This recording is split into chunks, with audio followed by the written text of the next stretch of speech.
শুভ সকাল আমার প্রিয় বন্ধুরা, কেমন আছো তোমরা? সবাই ভালো আছো, সুস্থ আছো? আমি যতই বলি না কেন যে হ্যাঁ এখন একটু ভালো আছি, আসলে আমি ভালো থাকতে পারছি না কিছুতেই না। আর বোঝোই তো, বলো, এটা যতক্ষণ থেকে শিওর না হওয়া যাবে ওটা কি আর ভালো থাকা যায়? হ্যাঁ বলি যে ভালো আছি, একটু একটু ভালো হচ্ছে, কিন্তু কিছুতেই আর হতে পারছি না। ওই যেরকম সেরকম সবসময় একটা টেনশন কাজ করে যাচ্ছে, জানি না কী হবে, কি আসবে রিপোর্ট, কারণ দিন যাচ্ছে তো কোনো পরিবর্তন হচ্ছে না। ধরো ওষুধ খাচ্ছে একদিন বা দুদিন একটু ভালো হচ্ছে, আবার যেই কি সেই হয়ে যাচ্ছে। তো ওই জন্য আর কিছুতেই ভালো লাগছে না। তো এখন ইচ্ছে আছে যে হ্যাঁ আবার কালকে শিলিগুড়ি পাঠানো, তো দেখা যাক কী হয় পরিস্থিতি, জানি না কী হবে। মানে সত্যি খুবই কষ্ট হচ্ছে, পারছি না মেনে নিতে আর যে কী হবে এই জিনিসটাকে আর মেনে নিতে পারছি না আমি।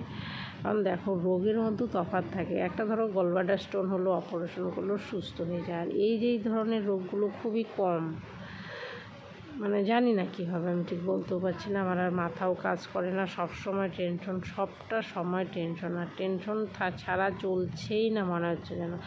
আর এই যে দেখতে পেলে প্লাস্টিকটা একদম ফেলেই দিলাম, আর রাখলাম না, কারণ এটা প্লাস্টিকটা একদমই ছিঁড়ে গেছে। আর ওই জায়গাটা যেহেতু পোপন থাকে, অনেক সময় রিক্সি হয়ে যায়, তো ওই জায়গাটাতে একটু প্লাস্টিক দিয়ে নিলাম। আর যে তোষকের কাভারটা দেখতে পেলে ওটা একদম কুঁকড়ে গেল, মানে বেশি দিন হয়ে গেছে না। আর ওটা হচ্ছে সিনথেটিক কাপড়ের ছিল, আর নতুন কাপড়ই লাগিয়েছিলাম আমি, একদম আমার গিফটে পাওয়া ছিল, তো ওগুলো লাগিয়েছিলাম, তো আর হলো না, ওটা এখন কুঁকড়েই গেছে। আর থাক, এখন আর এইসব কিছু নিয়ে চিন্তা ভাবনা আর করছি না, কারণ এখন যে আসল টেনশনটা আছে সেটা নিয়েই চলছে আর কি। এখন আর এগুলো চিন্তা করার মতো একদমই সময় নেই আমার, পারছিও না। এই মানে জিনিসপত্র, আসবাবপত্র, গয়নাগাটি, ওগুলো নিয়ে ভাবার মতো এখন আর কোনো রকম এনার্জি নেই। মানে যা আছে থাক, পড়ে থাক, ছিঁড়ে যাক, ভেঙে যাক, এখন আর ওগুলোর প্রতি কোনো লোভ, আকাঙ্ক্ষা, আশা কিচ্ছু নেই, কোনো কিচ্ছু নেই। শুধু মনে হচ্ছে যেন মানুষগুলো যেন সুস্থ থাকি, আমরা একটু ভালো করে চলতে পারি, এটাই আশা করি, আর কিচ্ছু না। আর এই জিনিসের প্রতি কোনো রকম লোভ নেই, সব চলে গেছে, কিচ্ছু নেই। জানি না কবে এগুলো ঠিক হবে, কবে একটু ভালো মতো আগের মতো করে চলবো, হাসি খুশিতে। সেই যে কবে থেকে অসুখ অসুখ অসুখ, তোমরা দেখতেই পারো, সেই কবে থেকে তোমাদের বলেই যাচ্ছি রোগ রোগ রোগ রোগ, মানে এই যে একটা রোগ রোগ কথা না, এটার আমার একদম ভালো লাগছে না। আর মানে কি বলবো, আজকে থেকে না, অনেক দিন থেকে চলছে জিনিসটা,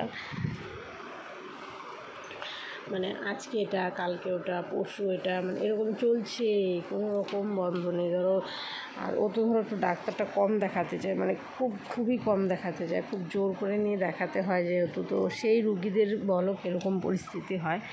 তো এখনও শিলিগুড়িও যেতে চাচ্ছে না, মানে অনেকটাই জোর জবরদস্তি করে। এই যে ধরো আজকে ওর সাথে আমার ঝগড়াঝাটি হয়ে গেলো, একটা অসুস্থ লোকের সাথে কার ভালো লাগে বলো ঝগড়া করতে, এরকমভাবে চিৎকার চেঁচামেচি করতে, কিন্তু আবার করতেই হচ্ছে। ওষুধ খেতে চায় না, ডাক্তার দেখাতে চায় না, টাইম মতো খেতে চায় না, তাহলে কী করে সুস্থ হবে বলো?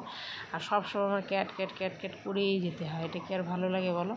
আমার আর ভালো লাগছে না, মনে হচ্ছে যে কবে থেকে এই রোগ থেকে মুক্তি পাবো, আমরা সবাই একটু সুস্থ করে, একটু স্বস্তিতে, একটু শান্তিতে নিঃশ্বাস নেব। জানি না কবে হবে এই জিনিসগুলো, কি আদৌ হবে নাকি চাও জানা নেই আমার। তো বন্ধুরা, দেখতেই পাচ্ছ, তোমাদের সাথে কথা আমার কিন্তু বিছানা ওঠানো মোটামুটি হয়েই আসছে। তো এখন এই যে সবগুলো যেগুলো নিচে ফেলে দিয়েছিলাম ওগুলোকে সব তুলে নিচ্ছি, তুলে গুছিয়ে রাখবো। আর বেডশিটটাকেও পাল্টে নিলাম, কয়েকদিন তো হয়েই গেল, আর ভালো লাগছে না ওই একই বেডশিটে থাকতে।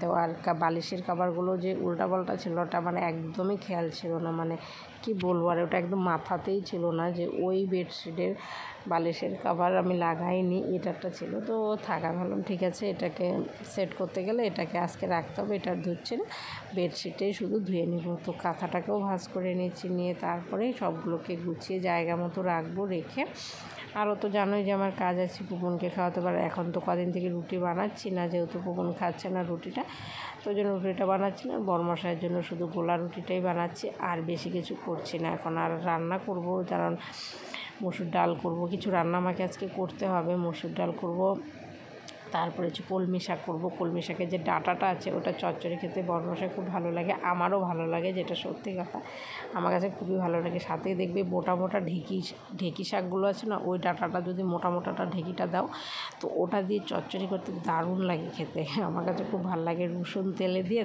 দারুণ খেতে। তো অনেকে পছন্দ করে না, যার যেটা ভালো লাগে বলুন, কার কোনটা ভালো লাগবে বলা বড় মুশকিল। তো আমার কাছে ভালো লাগে আর কি। আর জানি কথাগুলো সাউন্ডগুলো একদমই আস্তে হয়ে যাচ্ছে, ভালোই লাগছে না, তো কী করবো বলো। আর এই যে দেখো এই চচ্চড়িটা বসিয়েছে, আর সেই তো আমার কালো কড়াইটাতে নিয়েছি, আর কী করবো, এই কড়াইটা ছাড়া হচ্ছে না। আর অনেক কিছুই রান্না করলাম, শেয়ার আর করিনি, করা হয়ে ওঠেনি।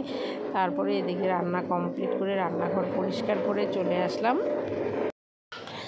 তো ঘরটাকে মুছে নিব, ঘর দোর ঝাড় দেওয়া, বিছানা ওঠানো দেখিয়েছি হয়ে গেছে সব কমপ্লিট। তো এখন ঘরটাকে মুছলে চলে যাব কলতলার কাজ করতে। আর কলতলাতে এত রৌদ্র, তার জন্য কিন্তু আর ভালোই লাগছে না যে মানে কলতলায় গিয়ে শেয়ার করা। আর মানে এতটা রৌদ্র, ওখানে গেলে পরে তোমার হাই টেম্পার রাগ উঠে যাবে। মানে আমার তো রোজ দিন রাগ উঠে যায়, রৌদ্র উঠলেই রাগ উঠে যায়, মানে আমি কিছুতেই করতেই পারি না, ধরেই রাখতে পারি না রাগটাকে। মানে এতটা রৌদ্র গরম কলপাটটায়, মানে থাকার মতো পরিস্থিতি নেই, কী করবো বলো। ওই জন্য মাথা গরম হয়ে যায়, একদম চট করে গরম হয়ে রাগ উঠে যায়। তো কিছু করার নেই, যেহেতু রাগটা উঠেই যাচ্ছে, সামলাতেই পারছি না। আর কি বলি বলো, রাগ যেহেতু ধরেই রাখতে পারছি না, রাগটা উঠেই যায়, কিছু করার নেই। তখন আমার একদম সবার দিকেই রাগ উঠে যায়, পবনের দিকে, ওর পাপার দিকে, সবার দিকে। কলপারে কাজ করতে গেলে এরকম হচ্ছে, রোদ উঠলে। আর রোদটা না থাকলে সেরকম আর রাগটা উঠছে না। তো আর কি করি বলো, তারপরে চলে যাচ্ছে। এই ঘরটা আমার মোছা হয়ে গেছে, এখন ওই ঘরটা মুছলেই আমার কাজটা কমপ্লিট হবে, আর কি বলো। তারপরে তো জানো রাগের ঘরে চলে যাব রাগ করতে। আর কি করি বলো, ভালোই লাগে না, মানে একটু হাসবো যে প্রাণ খুলে, সেই হাসির জায়গাটাও এখন আর নেই, মনে হচ্ছে যেন হাসিটাও বন্ধ হয়ে গেছে। তো জানি না কালকেই দেখানো হবে ডাক্তার, কি হবে, শুধু ওই টেনশন, ওই একটা টেনশন কাজ করছে। বিকেলবেলা চলে যাব বাপের বাড়িতে, তো আবার ব্যাগ গোছানো আছে, তো বেশি কিছু নেব না। তো বেশি কিছু না নিলেও ধরো ছোটো বাচ্চা যেহেতু, ওর তো কিছু কিছু নিতেই হয়। আর আমাদের জিনিস তো ওখানে থাকে, পপুলারও থাকে, তবু মনে হয় কিছু লাগে। দেখুন যেমন ধরো সাবান, ক্রিমের ব্যাগ, ওষুধ, ওগুলো তো নিতেই হয়। তো ওগুলোর জন্যই আমার ব্যাগটা একটু হয়ে যায়। তো যতটা পারি আর কি সম্ভব, এখন একদমই অল্পর মধ্যে দিয়ে কাটাতে চাই, বেশি এতটাও নেই না আমি এখন, আর একদম ছোট ছোট ব্যাগই করি। তারপরে এই যে বিকেলবেলা রেডি হয়ে গেছে, আর একদমই নর্মাল, দেখতেই পাচ্ছ আমি এইভাবেই এই ড্রেস পরে কোনো দিনও যাওয়া আসা করিনি, কিন্তু এখন করছি। আর কি করব, করার এনার্জিটুকু নাই, মানে একটু যে ভালোভাবে সাজবো গুজবো যাবো, সেই এনার্জি একদমই পাচ্ছি না। তো বসে আছি অটোতে, অটো করেই যাচ্ছি, কারণ অটোতে ঠান্ডাটা হাওয়াটা ভালো লাগে। তো আমি আর পুপন বসে আছি একদম জানলার পাশে। তো বন্ধুরা, ব্লগটা এতটুকুই, সবাই ভালো থেকো, সুস্থ থেকো। আমার ভিডিওটা ভালো লাগলে অবশ্যই লাইক, কমেন্ট, একটা সাবস্ক্রাইব করে দিও। বাই বাই, কাল আবার